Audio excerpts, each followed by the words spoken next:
다음 소식입니다. 이재명 대통령이 갑질 의혹이 불거진 강선우 여성가족부 장관 후보자에 대한 임명 강행을 시사하면서 정치권 파장이 계속되고 있습니다. 민주당은 갑질 의혹은 상대적이고 주관적이라며 철벽 방어에 나섰고 국민의힘은 아부는 통한다고 비판했습니다. 취재기자 연결해서 자세한 내용 알아보겠습니다. 김다영 기자. 네, 국회입니다. 네, 인사 관련 후폭풍이 이어지고 있는데 여야 입장 각각 정리해 주시죠. 네, 이진숙 교육부 장관 후보자를 지명 철회한 것보다는 강선우 여가부 장관 후보자 임명 움직임에 여론이 더 집중되는 것 같습니다. 민주당은 강 후보자의 경우 자질이나 전문성 논란은 없다는 점을 거듭 강조하고 있습니다.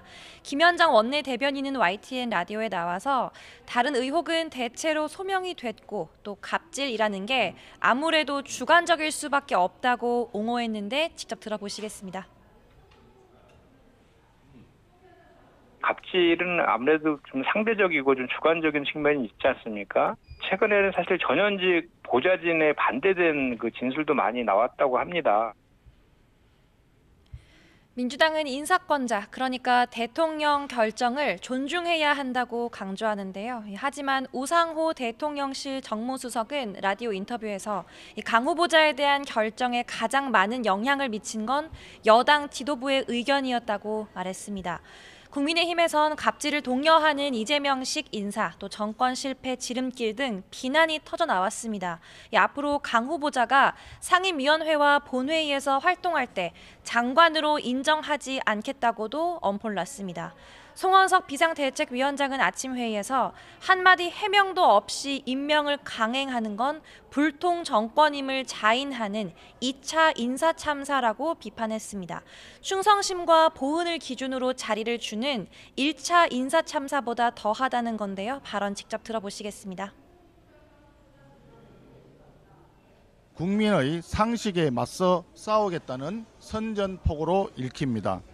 갑질 불패, 아부 불패, 척건 불패가 아닐 수 없습니다. 네, 이런 가운데 강선우 장관 후보자의 예산 갑질 의혹이 추가로 제기됐습니다. 문재인 정부에서 임명된 정영애 전 여성가족부 장관은 어제 지인들과의 SNS 채팅방에 지역구 민원 때문에 관련도 없는 예산을 삭감하는 갑질 의원을 여가부 장관으로 보낸다니 기가 막힌다고 적었습니다. 정 전 장관은 당시 국회 여성가족위원이었던 강 후보자가 자신의 지역구에 해바라기 센터를 설치해달라고 요청했지만 성사되지 못했는데 그러자 강 후보자가 화를 내며 여가부 기획조정실 예산 일부를 삭감했다고 회상했습니다. 결국 정 전 장관이 의원실을 찾아가 사과하고 한 소리를 들은 뒤에야 예산이 복원됐다고 덧붙였습니다. 네, 이런 분위기가 다른 후보자의 청문 보고서 채택에도 영향을 미칠까요?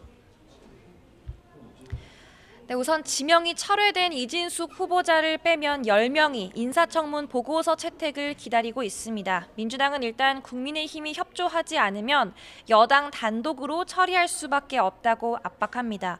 야당의 비협조를 국정 발목 잡기로 규정하고 있는데요. 특히 이진숙 후보자가 자진해서 사퇴한 게 아니라 대통령이 지명을 철회했다는 건 야당의 의견을 일부 수용한 거라고 주장하며 마찬가지로 대승적 결단을 해달라고 요구합니다. 반면 국민의힘은 강선우 후보자만 문제가 아니라 부처의 기본 철학과 강령에 맞지 않는 부적격 후보자들이 많다고 평가합니다. 송원석 비대위원장은 특히 안규백 국방부 장관 후보자와 권오울 국가보훈부 장관 후보자를 거론했는데요. 이 안 후보자를 향해서는 국방부 장관이 되겠다는 사람이 병적 증명서 하나 떳떳하게 내지 못하고 있고 또 권 후보자 역시 보훈 전문성이 없다고 지적했습니다. 일단 여야는 오늘 환경부 김성환, 고용노동부 김영훈 장관 후보자에 대한 청문 보고서 채택을 논의합니다. 민주노총 위원장 출신 김영훈 후보자는 북한 주적 논란과 노동 철학 등 야당의 무자격 육적으로 언급된 바 있어서 보고서 채택이 난항을 겪을 거로 보입니다. 지금까지 국회에서 YTN 김다연입니다.